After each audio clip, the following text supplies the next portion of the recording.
Magandang araw Luzon, Visayas at Mindanao, Sabah. So welcome back sa ating YouTube channel.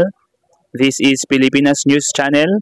Maghahati na naman po sa inyo ng mga balita na nakalap natin nitong mga nakaraang araw at mga nakaraang oras. Ayon sa News 5, sinagot ni Sam Versosa ang tanong ng press kung iniimpluwensyahan ba niyang tumakbo ang kaibigan at kasama sa Will to Win na si Willie Revillame. So kamakailan lamang po mga kababayan, nag-post tayo ng video dito sa ating channel tungkol sa napipintong pagtakbo ni Willie Revillame as senator ngayong 2025 elections. So ito pong si Sam Versosa ay kasama po niya ito sa trabaho sa Will to Win na kanilang programa. So nag-file ang dalawa ng Certificate of Candidacy para sa 2025 elections. Si Revillame sa pagkasenador at si Versosa sa pagkaalkalde ng Manila. So ito po mga kababayan ay maaaring isa sa malaking factor kung bakit nga ba napaisip si Willie Revillame na sumali or tumakbo ngayong 2025 elections as senator. Kasi kaibigan niya po itong si Sam Versosa at kasama niya pa po ito sa trabaho niya sa Will to Win. According naman kay Sam Versosa pa rin, sinabi po sa News 5 ang ating source, ibinahagi ni Will to Win host Sam Versosa ang balak niyang dagdagan ang allowance na tatanggap ng mga senior citizen sa Maynila. Naghain ng Certificate of Candidacy si Versosa para sa pagka-mayor ng Maynila. So bilang mayor po ang tinatakbuhan nitong si Sam Versosa na kung saan ito po ay siya po ay kaibigan ni Willie Revillame. At ang gusto po niyang ipanukala or gawin kung siya po ay mauupo na ay dagdagan ang mga allowances ng mga senior citizen sa kanyang nasasakupan or particular na po sa Manila City. Balitang abroad naman po tayo sa kung saan dinaluhan ng ating current President Bongbong Marcos. Dito po sa News 5, sinabi dito sa ASEAN-China Summit sa Laos, umapila si President Bongbong Marcos sa mga kapwa leader niya sa ASEAN na huwag magbulag-bulagan sa gitna ng patuloy na tensyon sa South China Sea. Kung matatandaan po natin mga kababayan, napapadalas na po ang panghaharas or harassment na ginagawa ng mga China Coast Guard sa ating mga kababayang mangingisda at yung Coast Guard na rin po natin dito sa South China Sea.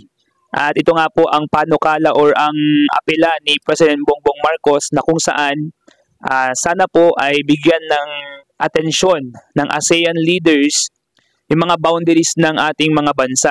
At yun po ang gusto na isulong nitong ating presidente na kung saan bigyan ng pagkakataon or bigyang diin na magkaroon ng China Code of Conduct na kung saan ang nilalaman ng China Code of Conduct ay ito yung mga kailangan at mga hindi dapat o hindi kailangan gawin ng isang bansa, especially sa mga boundaries na hindi nila nasasakupan or para magkaroon ng linaw kung ano nga ba yung nasasakupan ng bawat bansa. Pero hanggang ngayon hindi pa po ito natututukan kaya na lamang nadidismaya po ang ating Pangulong si Bongbong Marcos sa galawan na itong mga ASEAN leaders. Sa News 5 pa rin sinabi dito, makakabili na ang lahat ng mas mura at dekalidad na bigas sa Kadiwa Market bilang bahagi ng Rice for All program ng gobyerno. So ito po ay related sa pangako ng ating Pangulo noon nung siya ay tumatakbo na si Bongbong Marcos na pabababain po niya ang presyo ng bigas ng hanggang 25 pesos per kilo. So ngayon naman po ay 43 pesos kada kilo na well-milled rice, yung hindi basta-bastang bigas, ibebenta sa Kadiwa ng Pangulo sites. So dahan-dahan nararamdaman po natin ang pagbaba ng presyo ng bigas. Sa ngayon mga kababayan, ayan lamang po ang nakalap nating mga balita sa mga oras na ito. Shoutout po natin ang mga nag-comment po sa ating last videos na nai-release sa channel na ito. Shoutout kay Eliza Naharo. Ang kanya pong comment, Admin Marcos, no vote, corrupt. Okay? At sunod naman po si Milagros Arteta, 3629, hindi lang dapat puso o isip, dapat may alam din sa mga batas. Kaya ako, no for Willie Revillame. Sinabi naman po ni Romeo Macaraig, 1,888. Duterte down. Ito po ay related naman po sa post natin tungkol sa pagbaba ng rating ni Sara Duterte.